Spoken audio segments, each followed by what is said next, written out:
Boa noite, estimados telespectadores. É impressionante a facilidade com que transformamos palavras em explicações.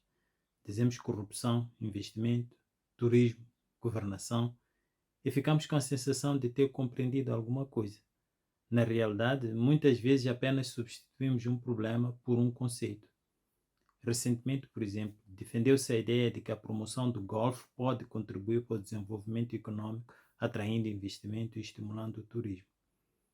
A forma de raciocínio que acompanha este tipo de afirmações é curiosa. Em muitos países desenvolvidos, pensa-se, existe golfe. Muitos desses países atraem turistas e investimento. Então conclui-se que promover o golfe poderá produzir os mesmos resultados em Moçambique. O raciocínio é intuitivamente apelativo, mas ele não explica muita coisa. Ele só coloca fenômenos lado a lado, confundindo coexistência com causalidade. Este hábito intelectual é mais comum do que nós imaginamos. Quando perguntamos por que um país não se desenvolve, responde-se imediatamente à corrupção.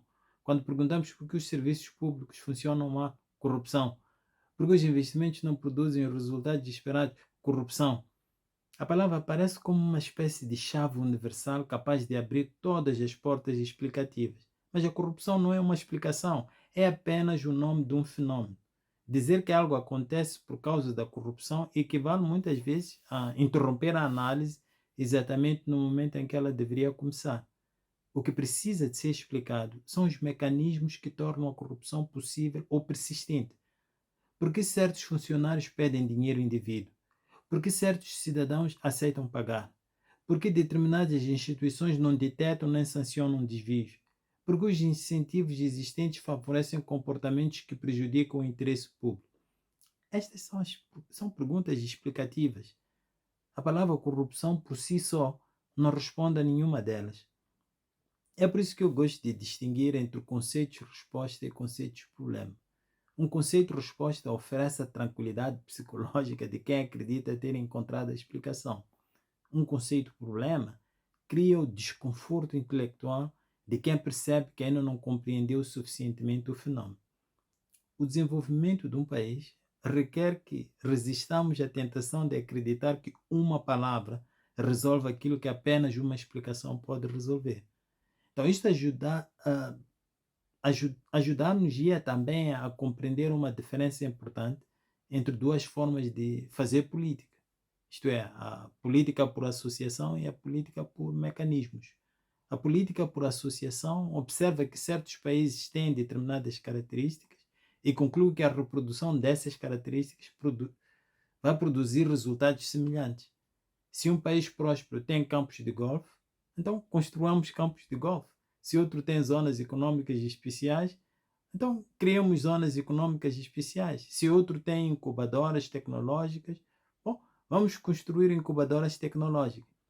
A política por mecanismos, ao invés de perguntar o que existe nos países bem-sucedidos, pergunta como é que determinadas instituições, práticas ou políticas produzem resultados concretos. Procura compreender as engrenagens invisíveis que ligam uma intervenção aos seus efeitos. Pergunta pelas condições que tornam possível o funcionamento dessas engrenagens. E pergunta por que elas funcionam num contexto e falham no outro. A diferença entre as duas abordagens é enorme. A primeira produz entusiasmo, a segunda produz conhecimento. A primeira produz slogans, enquanto que a segunda produz aprendizagem. Infelizmente, a nossa esfera pública tem sido dominada por conceitos-resposta. Falamos sempre de investimento sem explicar os mecanismos através dos quais esses investimentos criam emprego. Falamos de turismo sem explicar os mecanismos que transformam visitantes ocasionais em oportunidades econômicas sustentáveis.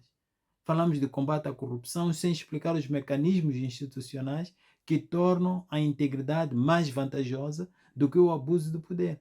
Falamos de desenvolvimento como se fosse uma consequência automática de boas intenções. O resultado é uma estranha abundância de certezas acompanhada por uma persistente escassez de explicações. O exercício da cidadania devia consistir em perguntar, sempre que uma palavra surgir como resposta automática para um problema complexo, como é que isso produz aquilo? É uma pergunta modesta, que não produz aplausos, mas onde começa a possibilidade de uma política menos baseada em associações e mais baseada na compreensão dos mecanismos que efetivamente produzem os resultados que nós desejamos. Mais uma vez, boa noite e até a próxima semana.